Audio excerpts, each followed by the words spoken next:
Olá, hoje é quinta-feira, dia 24 de julho de 2025. O Jornal Integração está começando e nós vamos ver agora quais são os destaques de hoje. Receita Federal libera nesta quinta o terceiro lote da restituição do imposto de renda. Vacinação antirrábica começa a ser realizada em Pará de Minas a partir de agosto. Atleta paraminense vence o desafio de corrida em trilha de 50 quilômetros e se consagra bicampeão. Violência contra gato em São José da Varginha revolta a cidade e protetora animal dá detalhes do fato. E ainda, em busca de esclarecimentos sobre esse assunto, a equipe da TVI é destratada por conselheiro tutelar de São José da Varginha. Tudo isso e muito mais você acompanha a partir de agora no Jornal Integração, que já está no ar.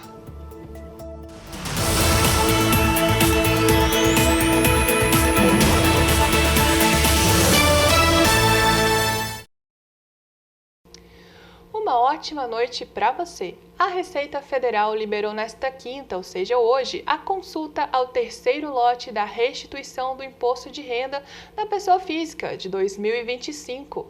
Mais detalhes com o repórter Vitor Monteiro. A consulta ao terceiro lote da restituição pode ser feita na página da Receita Federal na internet. Basta o contribuinte clicar em Meu Imposto de Renda e depois no botão Consultar a restituição. Também é possível fazer a consulta no aplicativo da Receita Federal para celulares. Esse é o maior lote da história em número de contribuintes. São cerca de 7 milhões de pessoas. E é o segundo maior em valor, com um montante total de 10 bilhões de reais. O pagamento vai ser feito no dia 31 de julho, na conta ou na chave Pix do tipo CPF informada na declaração do imposto de renda. E atenção, tutores de animais domésticos. Durante os meses de agosto, setembro e outubro, os cães e gatos de Pará de Minas serão imunizados com a vacina antirrábica em 2025. O processo de vacinação começa na zona rural e, posteriormente, chega na área urbana. Quem traz mais informações sobre o assunto é o repórter Henrique Silva. Bom, é isso mesmo. A campanha de vacinação antirrábica aqui em Pará de Minas começa agora em agosto e quem traz as informações para a gente é o Oscar Leitão, médico veterinário aqui da Prefeitura de Pará de Minas. Oscar, comenta para a gente, né, como que está toda a mobilização do CCZ e também da área da saúde para imunizar os cães e os gatos aqui do município. Esse ano a gente está fazendo uma campanha mais extensa na tentativa de aumentar a cobertura vacinal. A zona rural, por onde a gente vai começar, vai ser praticamente 2 meses de vacinação, do dia 4 de agosto ao dia 19 de setembro. E depois a gente encerra com a vacinação aqui no município, né, na zona urbana, nos dias 27 de setembro e 4 de outubro.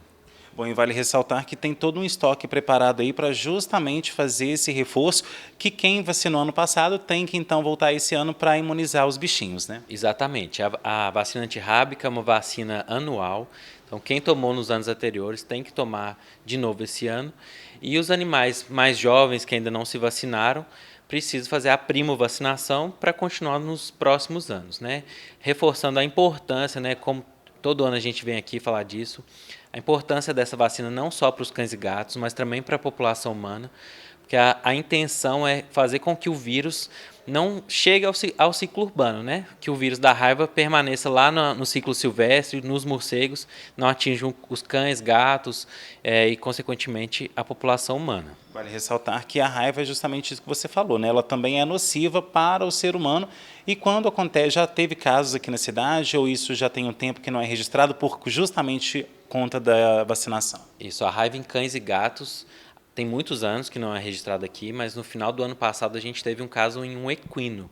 Então, assim, a gente sabe que o vírus rábico ele está presente, né, no Brasil todo, no ciclo silvestre, lá com os morcegos, e a gente faz a vacinação de cães e gatos, começando principalmente pela zona rural, para tentar evitar, né, que esse vírus se aproxime aí. Agora, aqui na cidade, quando vier aqui para a zona urbana, será feito aí um dia D? Como que vai ser feito? Isso, então, vamos falar tudo de novo da programação. Eu quero reforçar que esse ano a nossa intenção principal é aumentar a cobertura vacinal, que foi mais baixa nos anos anteriores, né? A gente vê que aí o movimento antivacina tem crescido no Brasil, então a gente reforça que na zona rural a gente vai ficar nos pontos tradicionais de todos os anos, durante o dia todo, para tentar aumentar essa cobertura. E aí aqui na cidade, nos dias 27 de setembro e 4 de outubro, vai ser em todas as UBSs e no Bariri com o Vacimóvel. Tá certo, então, Oscar, muito obrigado pelas suas informações. É isso aí, né? Vacinar o seu animal para que todos fiquem bem saudáveis. A gente volta agora para o estúdio. E agora vamos falar de tempo. Para esta sexta-feira, a expectativa é de dia claro. E o calor começou a dar as caras novamente, né? Veja agora como ficam os termômetros em Pará de Minas e outras cidades da nossa região. Em Pará de Minas, mínima de 15, máxima de 28 graus. Em Itaguara, as temperaturas variam entre 13 e 27 graus. Em Maravilhas, mínima de 14, máxima de 28 graus. Em Pitangui, mínima de 15, máxima de 29 graus. Em Joatuba, na região metropolitana, mínima de 14 e a máxima chega aos 28 graus. E a seguir, no Jornal Integração, atleta paraminense vence o desafio de corrida em trilha de 50 quilômetros e se consagra bicampeão. E ainda hoje, violência contra gato em São José da Varginha revolta a cidade e protetora animal dá detalhes sobre o fato. Isso e muito mais logo depois do nosso intervalo.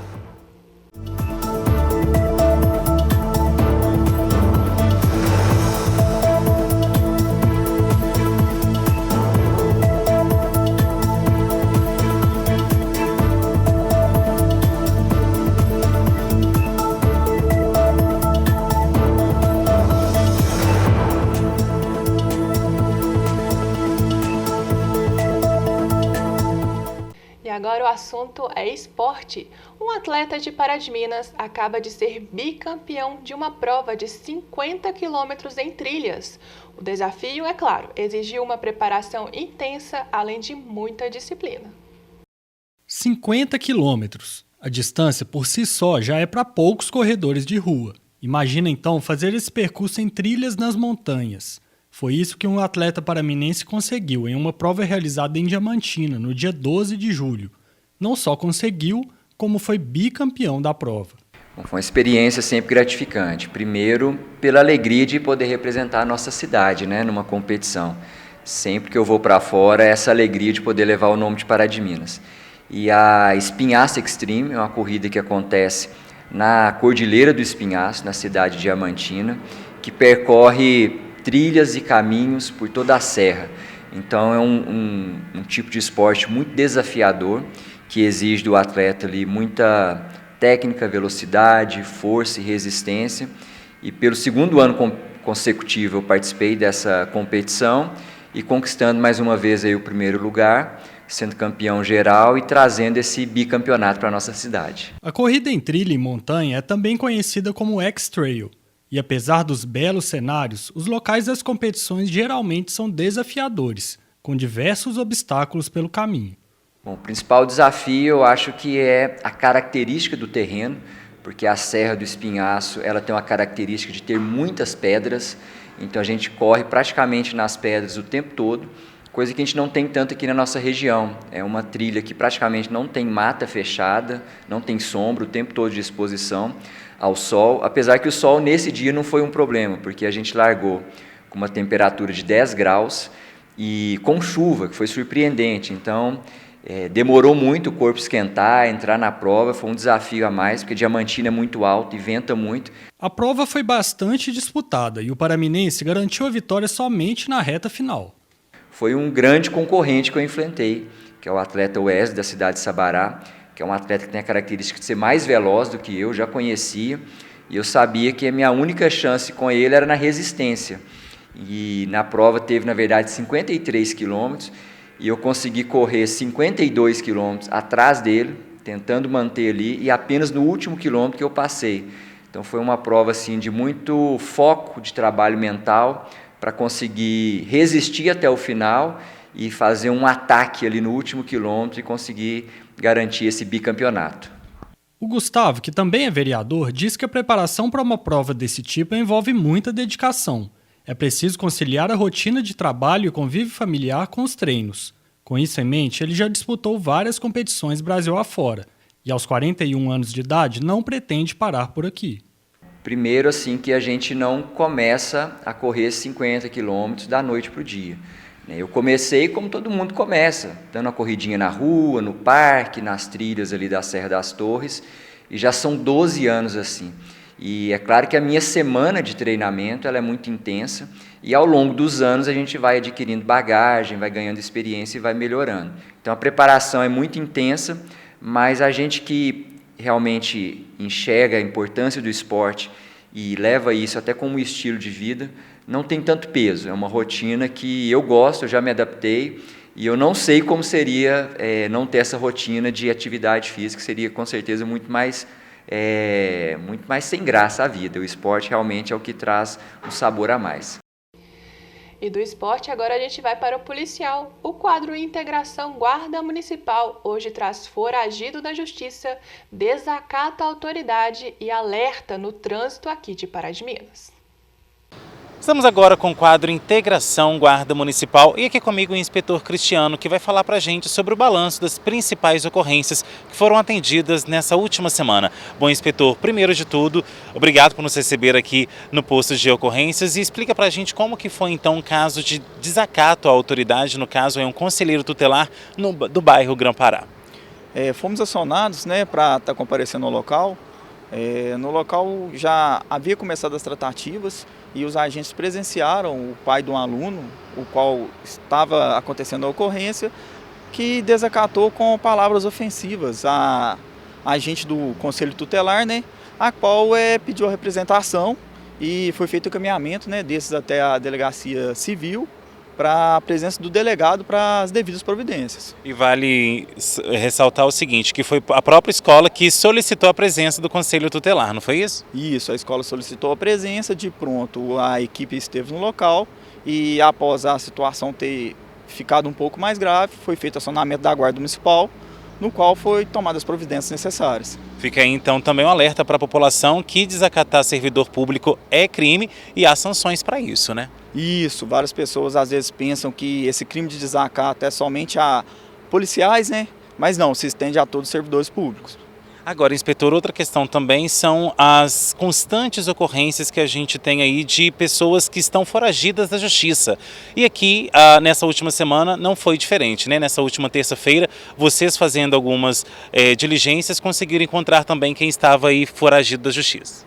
Isso, a gente estava fazendo o patrulhamento preventivo, como é de praxe das equipes da instituição, E no bairro Belvedere, ao fazer a verificação de um indivíduo já conhecido no meio policial, também conhecido pela população, foi constado que é um foragido da justiça.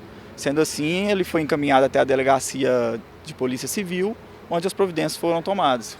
Agora, quando a gente fala em foragido da justiça, são os mais diversos crimes que essas pessoas estão incorrendo, Seja ali alguma questão de pensão alimentícia ou também porque realmente está foragido aí de algum crime que tenha cometido na sociedade.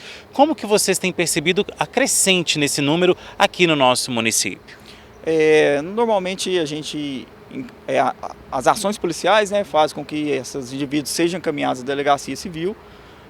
Às vezes na hora não ocorre de fato o julgamento dele, que depois o juiz que faz essa parte e expede esse mandato. Então, até então a pessoa estava em liberdade, entra no sistema, que esse mandato foi expedido e fazendo verificações das pessoas quando a gente faz abordagem, de pessoas suspeitas e acaba que a gente consegue ver isso e fazer a prisão do indivíduo.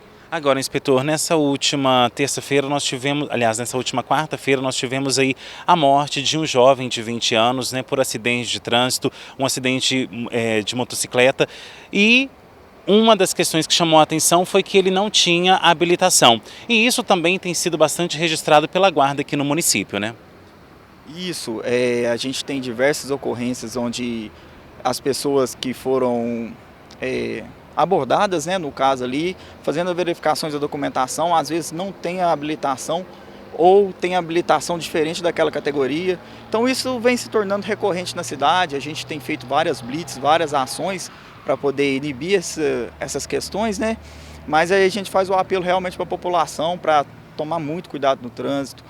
Se não tem a carteira de habilitação, se o veículo não está devidamente licenciado, não fazer o uso, para poder evitar essas situações que venham a complicar, né? Porque além disso tudo, nesse caso, infelizmente, né, o rapaz perdeu a vida, é um bem irreparável, né, a vida.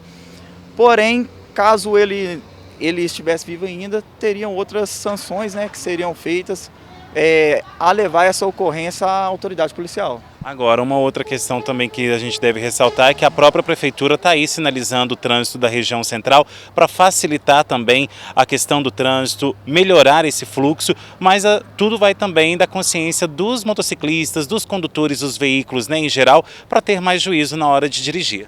Sim, a gente precisa realmente que a população entenda a gravidade disso. Nesses últimos tempos são vários acidentes, né, registrados aqui na nossa cidade. Então a população realmente tem que entender a gravidade disso para a gente diminuir esses números, né, e evitar mortes ou até lesões aí no trânsito. Tá certo, então, inspetor, muito obrigado pelas suas informações. Esse foi o quadro Integração Guarda Municipal. E a seguir, violência contra gato em São José da Varginha revolta a cidade e protetora animal dá detalhes do fato. E ainda você acompanha como a equipe da TVI foi destratada em São José da Varginha por fazer o seu trabalho. Isso e muito mais logo depois do nosso intervalo.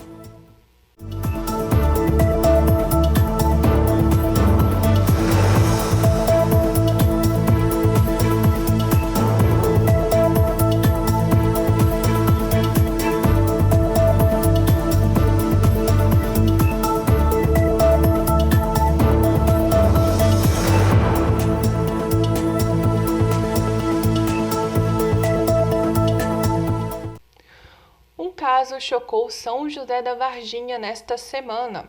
Um vídeo gravado recentemente mostra uma criança maltratando um filhote de gato como se fosse algo normal. A situação constrangedora revoltou a população e os defensores da causa animal. Nossa equipe esteve por lá para saber mais detalhes dessa história. Vamos conferir agora na reportagem de Evânio Glauder e Luiz Henrique. Cidade de São José da Varginha. Um episódio chocante ganhou as páginas policiais, as redes sociais e a atenção de ONGs de proteção animal. O caso comoveu, indignou a população. Um vídeo gravado recentemente mostra crianças arremessando um gato para o alto, enquanto riem e se divertem sobre o olhar e a filmagem de um outro jovem. O episódio ocorreu no bairro Geraldo Xavier, logo na entrada da cidade. Pelas ruas do bairro, ninguém quer comentar o caso. No centro da cidade, o silêncio também impera. Após várias tentativas, conseguimos conversar com uma moradora. Por questão de segurança, ela não será identificada e sua voz será distorcida. Ela não escondeu a sua indignação. É uma reportagem muito comovente. O pessoal aqui da cidade ficou muito comovente pelo acontecido. Inclusive, eu tenho uma criança pequenininha de 2 anos e o que a minha mãe passou, eu também quero que ela cresça, né, com todos esses cuidados de não matar nenhuma formiguinha dentro de casa, que é o que eu ensino para ela todos os dias. Inclusive, a gente fica muito triste. Eu sou uma pessoa que sou alucinada com criação e isso também me deixou muito triste, a relação desse gatinho que fizeram com ele. Eu acho também que essa criança precisa de, às vezes, acompanhamento com o conceito tutelar, até mesmo, né, para ver o que está acontecendo dentro de casa.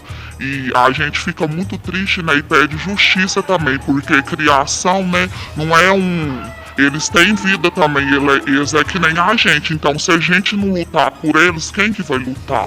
Então, eu peço que eles tenham consciência mesmo, vai atrás, porque é uma criação também, tem vida. E a gente fica muito triste, eu fico muito triste mesmo. É revoltante de ver um acontecido desse, né? Inclusive a cidade aqui também está precisando de melhorias em relação a isso. Em causa animal tem bastante criação na rua, né? Porque a gente fica triste, a gente que gosta de criação, porque de ver tudo que está acontecendo, inclusive, olha para você ver o gatinho, a crueldade que ele foi morto. Saímos da Praça Central e fomos até a sede da Associação Bichinhos Protegidos, uma ONG formada por voluntários com apoio da Prefeitura, que atua no resgate de animais de rua e oferece apoio às pessoas carentes que não têm condições de arcar com os cuidados veterinários de seus pets. O caso do gatinho maltratado deixou a equipe da ONG abalada. Olha, Ivânio, foi muito chocante ao receber esse vídeo e assistir aquela cena ali. Me chocou demais. Foi até de manhã, isso foi numa segunda-feira, foi de manhã. Eu estava tomando um café e aquilo eu não consegui nem continuar tomando esse café. Para mim acabou o dia. Mas ao ver aquilo ali, aquela violência, aquela crueldade e mais ainda me assustou mais, me chocou mais por ser uma criança fazendo aquilo ali. Então, imediatamente eu já entrei em contato com o Conselho Tutelar pedindo as providências cabíveis legais dentro da lei, né, que a gente precisa do Poder Judiciário aí para que se possa tomar as medidas cabíveis. Lógico que a gente não está deixando de lado a questão do animal, que o animal ele veio a óbito.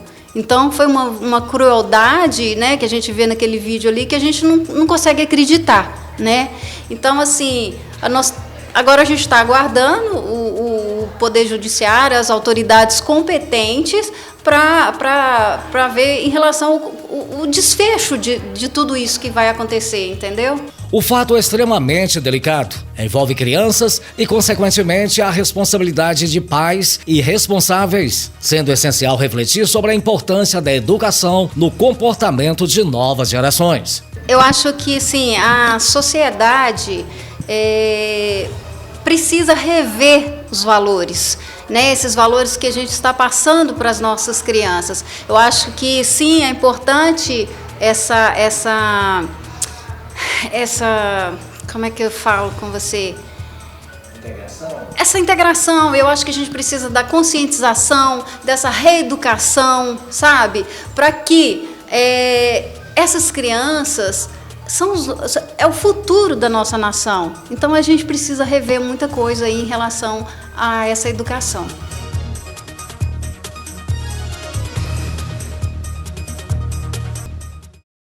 E ainda nessa história, olha só o que aconteceu justamente com o repórter Ivânio Glauder e com o cinegrafista Luiz Henrique. Em busca de mais esclarecimentos sobre a violência contra o gato, eles foram até o Conselho Tutelar e, ao chegar no local, nossa equipe foi extremamente maltratada por quem, em tese, deveria informar como o caso está sendo tratado pelo órgão que é público. Todo o fato foi registrado por nossas câmeras e nós vamos acompanhar agora. Quando estávamos na vizinha cidade de São José da Varginha buscando informações sobre os maus tratos ao gatinho, procuramos o Conselho Tutelar da cidade para obter informações de quais medidas serão tomadas pelo órgão com relação aos pais ou responsáveis das crianças envolvidas no lamentável episódio. Para nossa surpresa, fomos recebidos de maneira grosseira por um funcionário do conselho, mal educado, despreparado, estressado e sem qualquer disposição para prestar informações ou conceder entrevista. Ao abrir a porta de maneira ríspida, eu disse apenas que estávamos buscando informações. Mas o nosso repórter cinematográfico Luiz Henrique Ferreira, ao pressentir o perigo e para nos resguardar, discretamente ligou a câmera.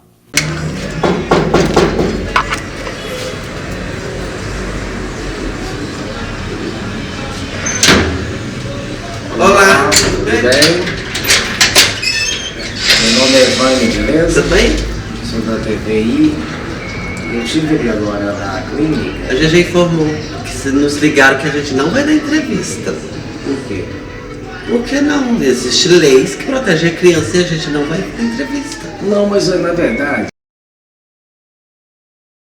Para você, o nosso conselho é um período educativo. Nós não temos pretensão nenhuma de fazer nenhum tipo de sensacionalismo. Não é essa a proposta. Sim, mesmo assim a gente não vai dar entrevista. Repare que durante a sua fala, ele por várias vezes bate o pé com força no chão, impondo seus desaforos. A única pessoa que a gente tem que prestar algum esclarecimento é o Ministério Público. Não podemos falar para TV, para rádio, nenhum. Durante 6 minutos e 25 segundos, tentamos um diálogo. O funcionário em questão sequer teve a gentileza de nos convidar a entrar. E vale lembrar, trata-se de um órgão público. Nesse caso, quem poderia me dar uma entrevista a respeito desse caso? Seria o Ministério Público, a polícia? Ninguém, provavelmente ninguém vai falar sobre o caso por causa da lei. Todo mundo. Tá nas mãos de quem agora? Não podemos falar. Não, de qual órgão? Qual órgão que responde por isso? Pra gente ir atrás do órgão. Seria o Judiciário, a Polícia Civil, a Polícia Militar, alguma coisa assim? Não podemos falar. Como se não bastasse a falta de cordialidade, o servidor praticamente nos enxotou do local, encerrando a conversa ao bater a porta na nossa cara. Como eu te expliquei... Não, mas se você me explicar que é de responsabilidade do jurídico, ou da Polícia Civil ou do Militar, eu vou lá. Alguém tem que falar com a gente sobre o assunto. Você entendeu? Por que tem que falar com você? Mas a gente não é obrigado também a conceder entrevista. Não, vocês não, mas... Não, ninguém é obrigado a conceder entrevista. Eu acho que vocês já estão arrumando uma profissão que não necessita mais, você já está sendo até tomadas providências. A nossa obrigação é informar. E qualquer situação que envolve polícias ou vítima, há um órgão responsável por nos informar sobre isso.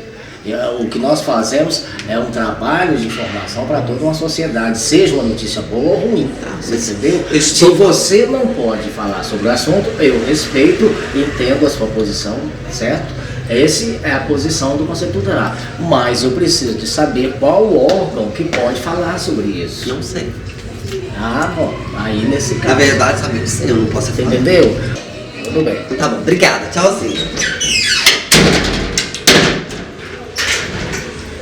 Ficou claro que essa pessoa não tem preparo para exercer uma função pública, principalmente dentro de um órgão tão importante quanto o Conselho Tutelar, que lida com temas sensíveis e fundamentais para o futuro da nossa sociedade. Não é com desrespeito que vamos construir uma sociedade melhor, nem educar nossas crianças. Lembramos que somos nós, cidadãos, que pagamos o salário desse funcionário público, e não é esse o tratamento que merecemos. Fica o alerta.